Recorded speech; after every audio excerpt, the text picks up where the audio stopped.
کہ پہلے بنو ہاشم قربان ہوتے، پھر دوستوں کی باری آتی. لیکن کہتے ہیں میں حیران ہوں یہاں مسئلہ الٹ ہے.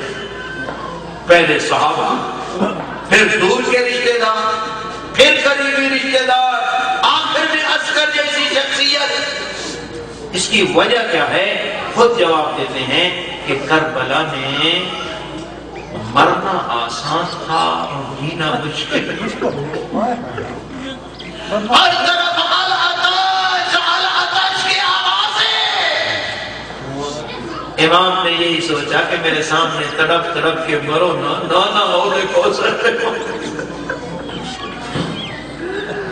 اور تازہ جو آیا ہے بیٹھ جانا. سیدہ شباب اہل الجنہ کے قدموں میں ابھی جو آیا ہے، لیکن حر کے اندر خنجر چل رہے ہیں. علامہ فرما صاحب قبلہ پڑھ رہے تھے کہ حر کو یہ جلدی تھی کہ کہیں میرے آنے کی خبر زینب کو نہ ہو جائے اور یہی کہہ دے کہ تو ہی حر تھا وہ جس نے مجھے جنگلوں میں آ کے رلا دیا. اس لیے اگر زینب کو خبر پہنچے تو میری شہادت کی پہنچے، پہلے میرے آنے کی نہ پہنچے. اس لیے کہ شہید ہو گئے. لوگ کہتے ہیں حر نے کیا کیا؟ میرے بھائی حر نے یزیدیت کو ٹھوکر مار کے عملاً حسینیت کو گلے لگایا. آج بھی تیرے اور میرے لیے ممکن ہے کہ یزید اور یزیدیت کو چھوڑیں، کشتی نجات حسین ابن علی پہ سوار ہو جائیں. زینب نے بھاری قیمت ادا کی. ہمیں پتہ چل جاتا نا اس قیمت کا ہی کہ حسین نے کتنی بھاری قیمت ادا کی ہے، ہم بد عملی سے شریعت کو پامال نہ کرتے. علامہ نقد رحمہ لکھتے ہیں کہ دیکھنا جب زینب کبیر دوڑتے ہوئے گھوڑے سے ذوالجناح سے دائیں رخسار کے بل زمین پہ گرے نا، دشمن یہ سوچنے لگا کہ شاید روح پرواز کر گئی ہے. کوئی کہتا ہے نہیں روح باقی ہے. ایک بدماش آگے بڑھ کے کہتا ہے یا ابن سعد اگر مجھے اجازت دے دینا، مجھے غیرت بنو ہاشم کا پتہ ہے، میں پتہ کر کے دے دوں حسین کے بدن میں روح باقی ہے یا نہ. کہتے ہیں جو چاہتا ہے کر لے، اس کا تو بچہ کوئی نہیں جو تیرے ہاتھ کو آگے روکے. ادھر سے اجازت ملنا تھی. اس نے فوج کے ایک بدماش دستے کو حکم دیا کہ ذرا زینب کے خیمے کا رخ کرو. اللہ اکبر. جب فوج زینب کے خیموں کی طرف بڑھی، آپ کا زخمی امام بڑی مشکل سے کوہنیوں کے بل بلند ہوئے اور یہی کہا ظالموں اگر تم میں دین نہیں ہے، اربوں کی غیرت کا ثبوت دو. میں تمہارے ساتھ لڑ رہا ہوں اور تم میرے ساتھ لڑ رہے ہو. میری بہنوں کا کوئی قصور نہیں، ان کے قیام کے قریب نہ جاؤ. آئے کوئی ایسا انسان نہیں تھا جو آگے بڑھ کے کہہ دے حسین تو اطمینان سے سجدہ دے لے اور ہم جانے اور زینب کا پردہ جانے.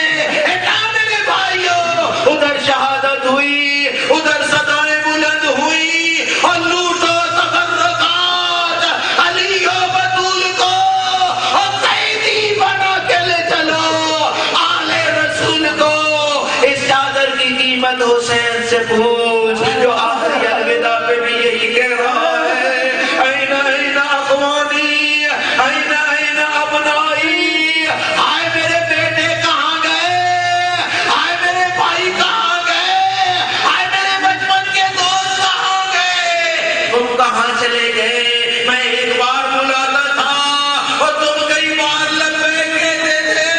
حسین بلا رہا ہے، تم جواب کیوں نہیں دیتے؟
رہی ہے، میری آنکھیں ضائع ہو گئی تھی، میں نے کہا تھا مولا اپنے اللہ سے آنکھیں لے دے، میرے امام نے کہا تھا نماز بچ جائے گا بچ جائے گا، اور مجھے پتہ نہیں تھا کہ وجہ کیا ہے، اور آج پتہ چلا، اور شکر ہے آنکھیں نہیں، اور میں نے زینب کا ننگا سر تو نہیں دیکھا۔